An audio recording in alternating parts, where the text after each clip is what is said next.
Welcome to Pick Up and Deliver, the podcast where I pick up my audio recorder when I head out for a walk and deliver an episode to you while I stroll around. I'm Brendan Riley.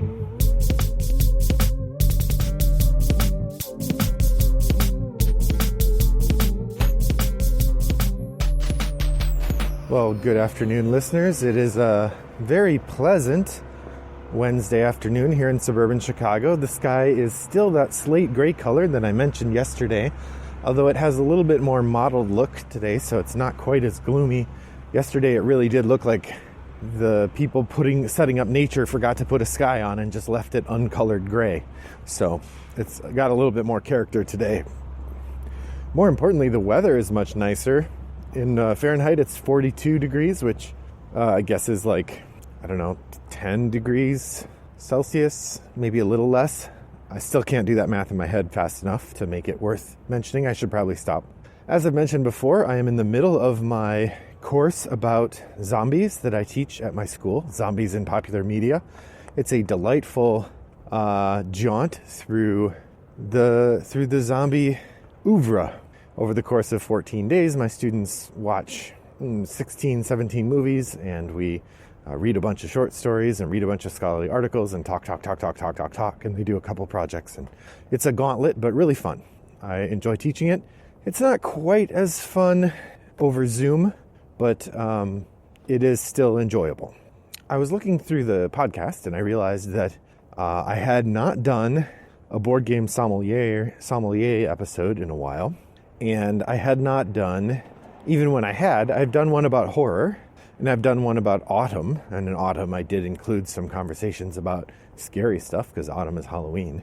But I realized I'd never really done a survey of zombie games. So I thought today I would talk you through the myriad zombie games I've played. And this isn't going to be a board game sommelier episode, because I'm not really dividing by theme, but rather what I thought I would do is connect each zombie game that I'm mentioning with a film or novel that I feel engages with the same idea or the same feeling. So if you wanted to do a pairing, you could. I'm going to call this a theme survey and make it a new subset of the show, or a new kind of episode. I may do other theme surveys in the future, usually focused on my collection, but often including games that I've only played once or twice, or even games that I haven't played, where I think that I've seen enough reviews and coverage of them that I feel like I can mention them. And I'll let you know if I haven't played the game, because that would certainly affect your sense of what I'm saying about it. If you know, like, oh, that Joker hasn't played that game. What's he talking about? Yeah, so today we're going to do our theme tour of zombie games. This might be a little bit controversial topic, because people are apparently sick of zombie games. This is a theme that people were already tired of it in like 2018, and it's 2020 and we're still seeing zombie games come out. Although I would say the rate has trickled to a point where people now reflexively say, all right, enough with the zombie games, but there aren't actually that many coming out anymore. Not like there were in 2017 and 2018 after Dead of Winter did so spectacularly well. When was that? 2016 maybe? Yeah. So what I thought I would do is talk through the zombie games in my collection and give you a little sense of what feeling they're trying to evoke with their use of the theme, and what game you should consider playing or what movie you should consider pairing them with if you wanted to try that. These are in no particular order, just the order that I wrote them on the sheet. So let's start with Zombie 15. Zombie 15 is a real-time game in which you are playing cards, rolling dice, and throwing lots of zombie miniatures around. The idea is you have 15 minutes total to make your way through the neighborhood, and there is a soundtrack thing running as you make your way through the neighborhood, and it governs what's happening a little bit. But the idea is you're hurrying. There's a timing element to it. It's a rush.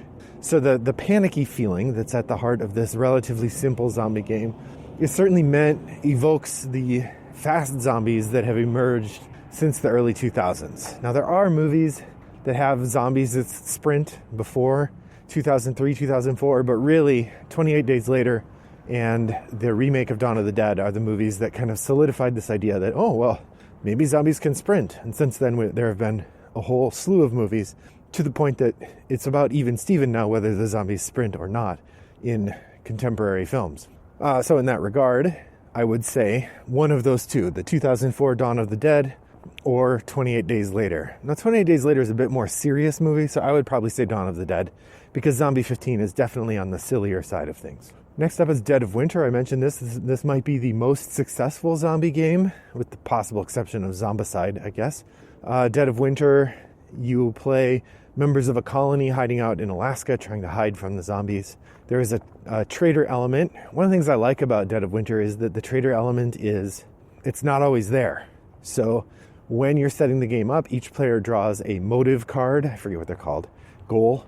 And let's say you're playing a 4-player game. If you're playing a 4-player game, there are 9 goals possible. You deal 8 regular goals into the deck and 1 traitor goal, and you shuffle them all up and each person draws one. So there's slightly less than 50% chance that somebody is going to draw the traitor goal, which means that you could certainly play a game where there is no traitor. But if there is a traitor, they can really cause trouble, so you have to keep an eye on them. But then the game also has this element where in order for each player to win, they have to meet their personal goal. And the personal goals give you things to do that make it hard to convince everybody that you're not the traitor. So there's an interesting push-pull regarding if somebody is a traitor and when they are the traitor, when they decide to reveal themselves. It's good, but not the best. The more I play it, the more I think it's too overwrought. But it is a really delightful experience and fun when I manage to get it out. That's Dead of Winter. I want to back up that not the best. It actually is really good, but it is long. So that is, and the traitor mechanism is kind of annoying because it's too easy to tank the whole game for everybody else if you're the traitor, I think. But the theme on that game is really well done. The characters are all neat. The crossroads, these events that come up are fun. So I like it a lot. And I have bought both the Long Winter, which is a expansion, or the Long Night. It's like a sequel to Dead of Winter. And then they also did something called Warring Colonies, where you could now play Dead of Winter with 8 players, and you have 2 different groups, both vying to be the colony, and I don't know, it's great. So that's Dead of Winter. I would say the game that most reminds me of is Day of the Dead. Day of the Dead involves people holed up in a barracks, or perhaps The Walking Dead, because both of these involve people holed up, trying not to become paranoid about each other, having to work together, but each having a variety of goals that they're trying to face, and ultimately really finding themselves struggling with the dangers of paranoia and the need to avoid, getting killed by the zombies. So that's Dead of Winter. The next game I wanted to mention is City of Horror.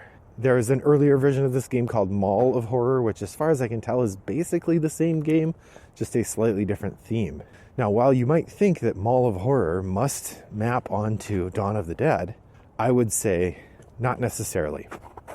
Dawn of the Dead, while it does have some betrayal mechanisms, really is about ennui. It's about characters not being able to fulfill their desires or fulfill their destinies or enjoy life, and getting trapped in the cycle of being trapped in this mall. Now, City of Horror, and as I understand it, Mall of Horror, is much more about desperation and betrayal. So in City of Horror, each player has a couple of survivors that they control, and they are trapped in these buildings around the city. The city is besieged by zombies, and the game has 2 elements that make it slightly different than other zombie games. One, there are these little medical syringes where if you have one, your character can survive the zombie outbreak. 2, there's a helicopter coming to rescue everybody at the end of the game. The game takes 5 rounds, and over the course of those rounds, or 4 rounds, the characters are trying to survive. At the end of the game, when the helicopter arrives, for each character that you have, if you have a syringe, then that character survives and you earn the number of points equal to the points that character is worth. In addition, you get points for some other things as well. But basically, your goal is to get your characters to survive as long as you can. You get very limited resources, and your characters each have a special ability, but that special ability can only be used one time. And crucially, when you use that special ability, your character drops significantly in point value, like often going from 6 points to 4 points, or 6 points to 3. It's really a compelling and exciting moment when you decide to use your character ability, because you're really halving the points you could get. What makes City of Horror so so brutal, though, is that each round that a building is overwhelmed, one of the people inside the building has to die. You have to throw somebody out to the zombies to keep them from coming into the building. And so as I thought about zombie movies where there is this sort of concern, I think Train to Busan has to be the example. This is one of the fast zombie movies, and it's relatively new, very good. But a big part of Train to Busan is the cold calculus of what do I do to help my family survive, and more importantly, what ways could helping my family survive be advanced by making sure you don't. So there are definitely points where people are doing horrible things to try to survive. That's City of Horror. I'd pair it with Train to Busan. The next game I want to mention is Last Night on Earth. Last Night on Earth is a very silly dice-chucking zombie game that's meant to be kind of like a simulation of a cheesy zombie horror movie. All the characters are like small town people. There's like the high school quarterback and the farm girl and the town sheriff and the doctor and the nurse. And so it's very kind of stereotypical sets of characters. And the dynamics of the way the zombies move and stuff are meant to replicate a cheesy horror movie. So like the zombies can go through walls, for instance. It's pretty hard for the humans to win. Like eventually the humans are going to die usually. Sometimes the humans win, but it's hard. This is a really thematic game with lots of fun sort of photo art as the theme and really nice components. The cards have this cool sort of texture that is true of most of the cards that come in games produced by Fantasy Flight or Flying Frog Productions. So it's a delight. As I think about what games seem like the best fit, I would say Return of the Living Dead is a good pairing for Last Night on Earth. Return of the Living Dead, if you haven't seen it, is a silly zombie movie where people get trapped inside a funeral home that is besieged by these living zombies that are saying things like brains. That's actually the movie that makes us all think zombies want to eat brains. It's Return of the Living Dead. It's a delight. It's a weird movie, really silly, very funny, but it certainly fits the tone of Last Night on Earth quite well. The next zombie game that I have in my collection I wanted to bring up was Raxon. Now, Raxon is a tricky one because it is about the outbreak of the zombie apocalypse, not about the zombie apocalypse itself. So in Raxon, zombies are starting to emerge and you're trying to manage the town. But the evil company Raxon is also trying to get control of the town. And so your goal is to manage the town, help as many people escape as possible without letting Raxon get too much control. If you let Raxon get too much control, then they win because they've now taken martial control of the town. It's an interesting co-op puzzle combined with the idea of like corporate greed and the sort of malicious use of people that is at the heart of a lot of zombie stories told in late capitalism. You know, one of the places that overlaps most strongly for me is the novel World War Z. Now, the film World War Z is problematic. It is much less organized. But the novel World War Z has a really fascinating set of thoughts and conditions that shape how we understand what's going on in the zombie world. And a big part of it is trying to understand the way that business would emerge, especially if the zombie apocalypse starts slowly and and the world doesn't pay attention to it as quickly as they should. So if you're doing reading, I would say the novel World War Z is the way to go here. But I was also thinking about, I don't want to just do readings. I also wanted to do, I was mostly doing films. I was thinking about what films have I seen that have this issue. So, I'm sort of reminded of like the corporate stooge in the movie Aliens would be a good example, but that's not a zombie movie. And, what it come down to is the movie Trench 11, which is a World War I zombie film. It's very good. And the premise of it is that there is an abandoned trench that the Germans have pulled back, and they left behind this elaborate trench, this elaborate science outpost buried underneath the ground. And of course, there's zombies in there. And so the idea is how do you contain this danger, and how do the characters deal with it? And you have both Germans and British soldiers going into these tunnels, and then you have an American, of course, because America. And it's great. Really good zombie movie, one of the better ones I've seen in the recent years. That seems like a good pairing for Raxon. There's a lot of similar concerns, even if Raxon is not actually a war game in the way that Trench 11 is. Thematically, they don't work, but or in terms of the specifics of the theme, they don't match up. But in terms of the overall effect, it works really nicely. Next up, we have Zombie House Blitz.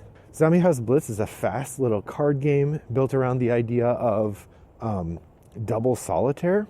And in playing Zombie House Blitz, you are essentially playing a sort of shortened version of double solitaire against up to 3 other opponents. And your goal is to get all the people out of your house and lose as few of them to zombies as you can.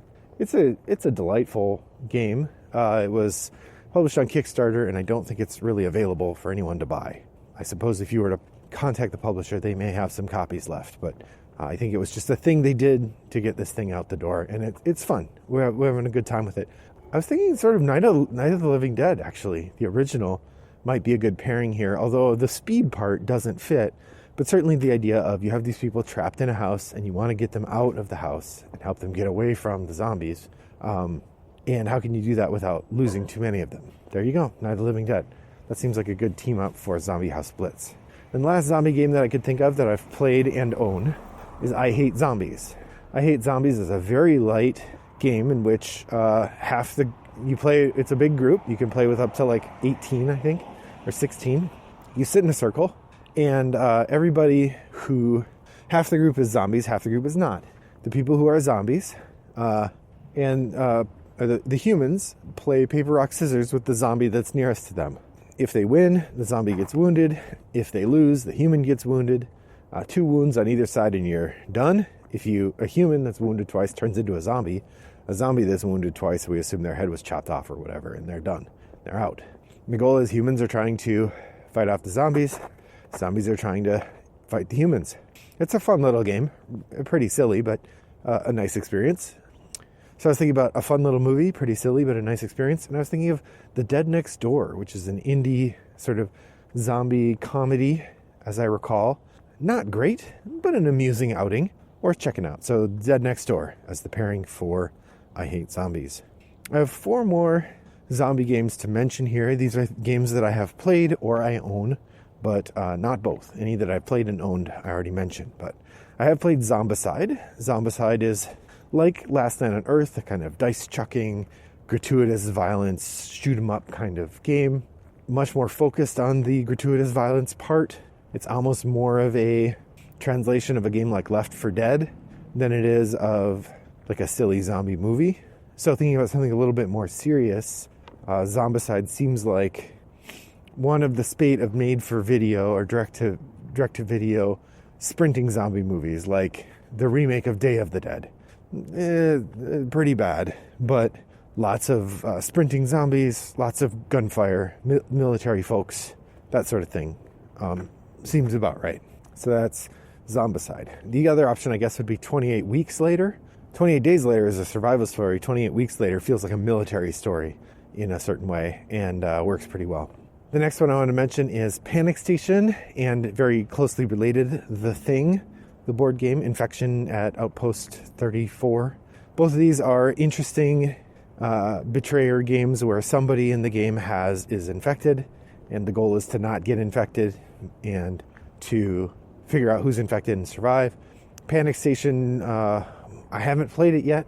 I haven't managed to, and it has such a bad reputation that I haven't really gotten it to the table. I should, because I know that the designer has made some other things that I like the look of, and there are certainly people who did like it, but it just hasn't gotten to the table for me. And then The Thing I've played once. This is, of course, the board game adaptation of the Infection at Outpost 34, the Kurt Russell movie, which is great. One of my students, when we watched it this year, was trying to remember the name of a character, and she goes, I can't remember. They're all white dudes that look like Kurt Russell, which I thought was a really funny way to articulate that. So, of course, the movie to watch with that is The Thing, starring Kurt Russell. You should definitely check that out if you haven't. Maybe the least obviously zombie movie of the movies I've mentioned. It certainly has characteristics of a zombie movie, but it isn't precisely one. All right, 2 left. These are both games that I own but haven't tried. The first one is Marrying Mr. Darcy, which is a very simple thematic card game with a little bit of dice rolling and a lot of fun. The big element of it is that it's themed around Jane Austen books. And at the heart of it is this idea of trying to find a spouse for your daughter or for you. And they have a zombies expansion. So it basically then becomes kind of a Pride and Prejudice and Zombies type of game, which of course then means you should watch Pride and Prejudice and Zombies. Although I would not recommend it, it's not a great movie. I thought the book was an interesting experiment in literature writing. And in fact, the follow-up, Dawn of the Dreadfuls, I think it was called, is actually pretty good. But I think the movie version of the novel is not. But anyway, that's a pairing. Frankly, the game Marrying Mr. Darcy isn't very good either. I mean, it's a light little game, and the theme is great, but really the gameplay is so luck heavy. It feels like a game designed by people who haven't played board games, which it probably was, nonetheless. And last game I want to mention, this is Student Bodies. Student Bodies is a game about running through a high school trying to get away from the zombies. And it has as its subtext, I don't need to be faster than the zombies, I just need to be faster than you. So this is very specifically a screw your neighbor kind of chase game where you're trying to get away from the zombies and they're trying to get after you. Haven't played it yet. It does look fun, but it reminded me a little bit of Night of the Living Dorks, which is I think, German zombie movie that involves a significant element of people being afraid of the zombie dance. There's also a movie called something like Zombie Prom, which would work as well, but I don't recall the plot. Or I don't recall the plot enough to know for certain that that's the one we want to do. And then finally, I just remembered I have played but did not record the Martin Wallace game.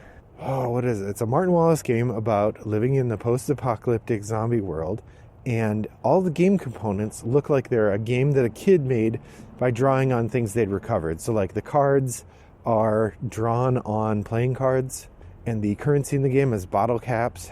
I cannot remember the name of the game right now, but if you go into the show notes for this episode, which you can find by going to rattleboxgames.com, you will find a link to the Martin Wallace game, which I will put there. Anyway, this game, it's an interesting little auction game where you're spending your resources to choose where you're going to go, and where you're going to go sometimes is great, sometimes is awful, but since you have to spend your resources to go there, you then don't have enough resources to fight off the thing that you're going to. So it's a real difficult game to balance your luck. And often two or three of, if you're playing with 4 or 5 people, 2 or 3 of you will get eaten before you get to the end of the game. But that's okay. That's what makes it fun. I recall that game is called Hit Z Road. I'm also remembering that both the Martin Wallace games, A Study in Emerald and Australia, it's like Australia with a Z instead of an S. They both include zombies, but they aren't really zombie games, so I'm not going to talk about them here. Did I miss any? I'm sure I did. What zombie games have you enjoyed that I did not mention? Please let me know and join the conversation over on Board Game Geek and Guild 3269. I would love to hear from you there.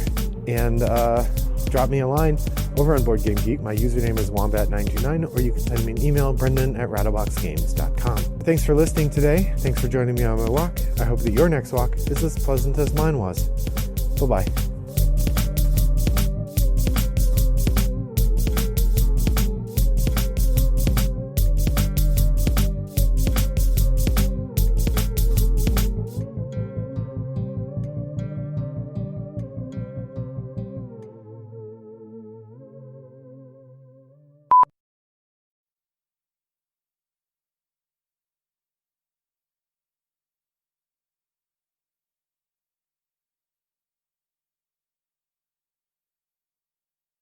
Brought to you by Rattlebox Games.